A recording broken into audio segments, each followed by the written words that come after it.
Could Netflix be losing subscribers? Edge, Microsoft Edge, gets a little Internet Explorer-y, and Nintendo has a little refresh for the Switch, if you know what I'm saying. If you don't, you will, as we, together, as a people, check it out.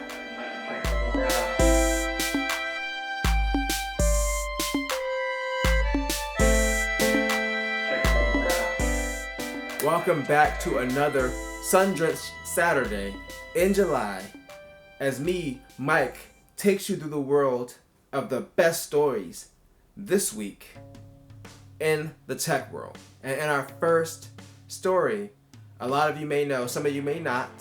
So Microsoft is currently testing a new version of Edge that's based off of Chromium, which is the same thing that Google Chrome is based off of. Because, you know, I'm not saying that Edge sucks. It's unique.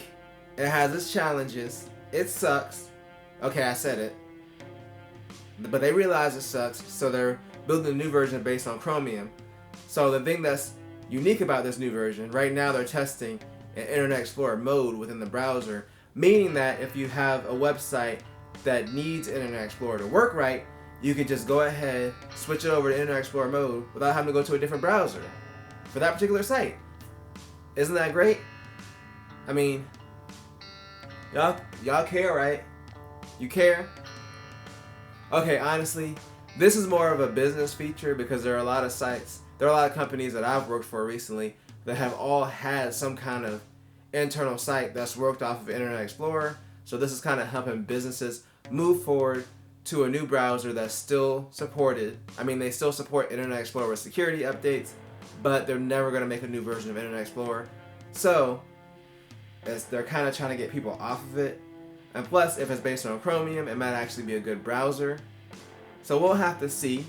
I think it's an interesting spin on what they've been doing, which has been like, oh, well, you could just find Internet Explorer because it's hidden, because they don't want you to use it when you really need it, instead of just making it an option for legacy sites.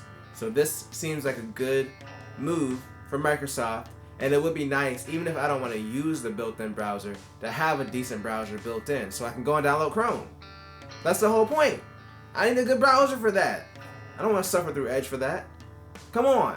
In our next story, Sprint has some data leak issues.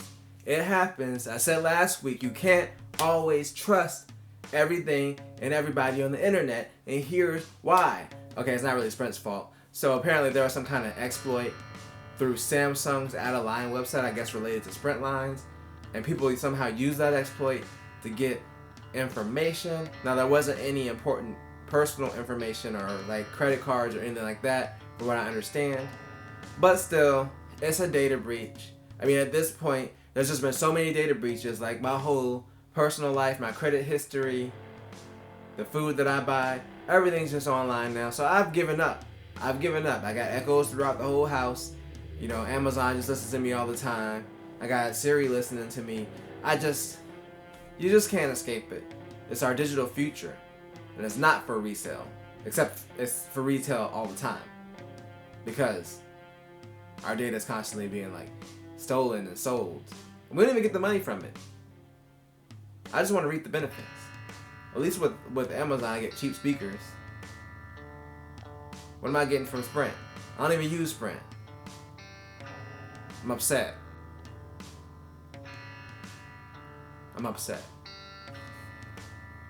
Alright, up next, you know the big thing that happened this week that I haven't talked about yet, but it's one of my favorite days of the year now, after Monday and Tuesday, Prime Day. So apparently, as far as Amazon sales, Prime Day beat out Black Friday and Cyber Monday combined, from what Amazon's reporting.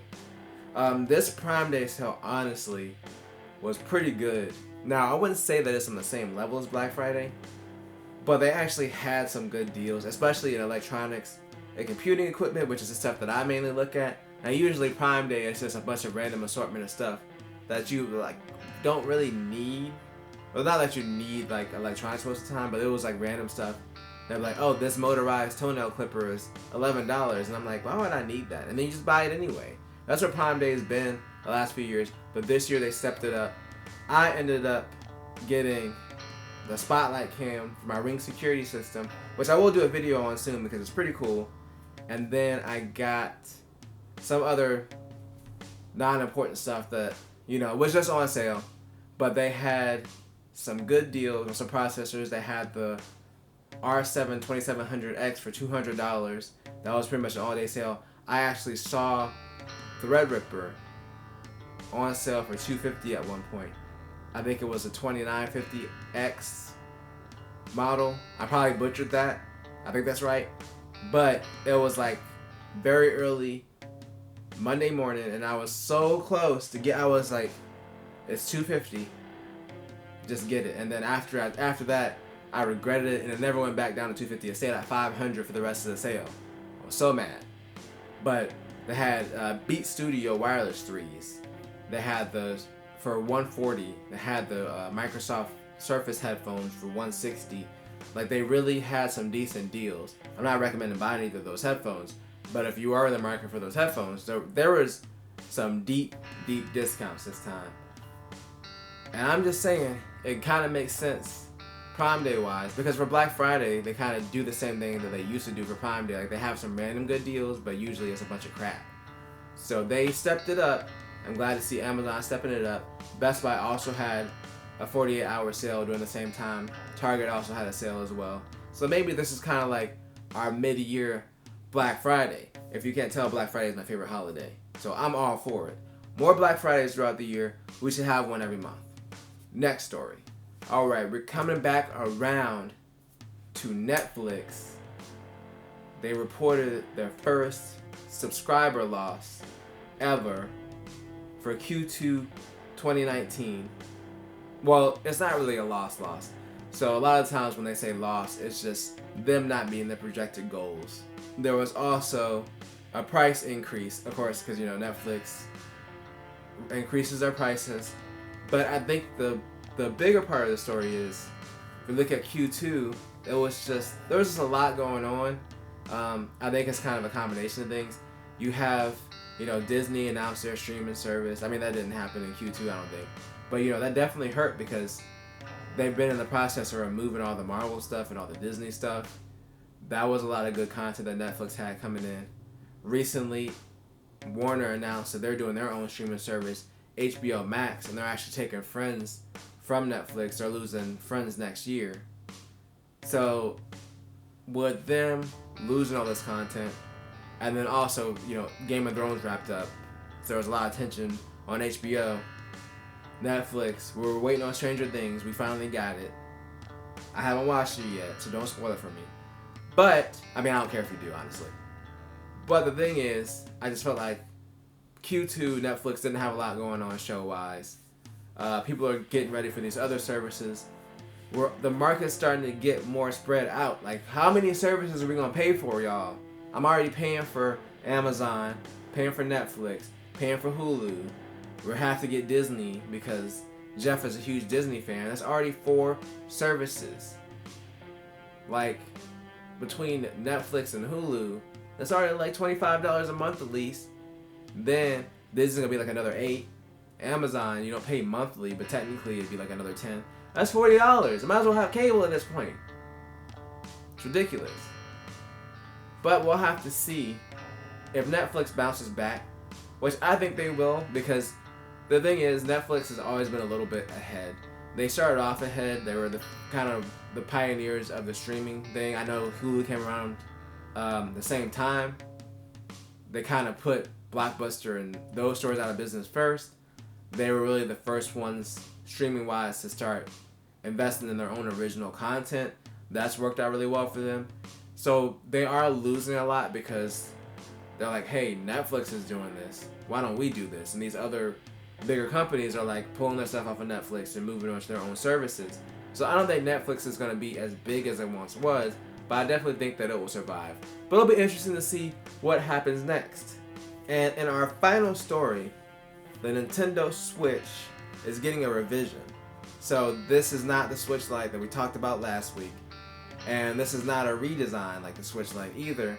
So basically what it is, they're continuing to manufacture the original Switch, but obviously new parts become available, things change a little bit. So Nintendo didn't go into detail why, but this new revision of the Switch, which will come out in August, is going to have longer battery life. Like, I believe it's like 2 or 3 hours more than what the Switch is offering right now. So it's not going to look any different. It's just a revision. The rumor is because it's using the new Tegra chip, and it's more efficient on battery. So they haven't said anything else performance-wise is going to change. It's probably like an unintentional change. It's just when parts aren't available anymore during manufacturing, it happens all the time. Like, they have to make revisions. I'm trying to think of an example. I guess it's not technically a revision because it was a new product, but if you look at the Xbox One, the original Xbox One and the One S, hardware-wise, as far as like, you know, the ability to play games was supposed to be the same, but technically the One S was faster just because when they started manufacturing it, the original chips weren't available. They had to use a newer one, which was faster, and Microsoft had to get out and say, like, hey, performance-wise, this is supposed to be the same as an Xbox One, so don't buy it as a performance upgrade, because it's not. And that's kind of the same thing with the Switch. Like, yeah, you're going to get a little bit better battery life, but if you already have a Switch, this is not really an upgrade. It's just kind of a result of, hey, we're manufacturing, parts have changed, they're no longer available, blah, blah, blah. That's pretty much what it is. But if you're in the market for a Switch, I think it's a good time because you have the Lite, you know, talked about that last week, portable, doesn't dock, the built-in Joy-Cons. It's missing some features, but it's $100 cheaper. And then in August, you can get the full Switch, presumably at $300, since it's just a revision. That's going to have even longer battery life. It's going to have all the bells and whistles. So I think if you wait until August, around that time, or September, I can't remember when the Switch Lite's coming out. I believe it's in September. But if you wait around that time, it's going to be a really good time to buy a Switch. So I suggest waiting. That's what I would do. And then weigh your options then. Might give you time to save up a little bit more money so you can get a full Switch. Maybe you can get the Lite and get some more games. That's up to you.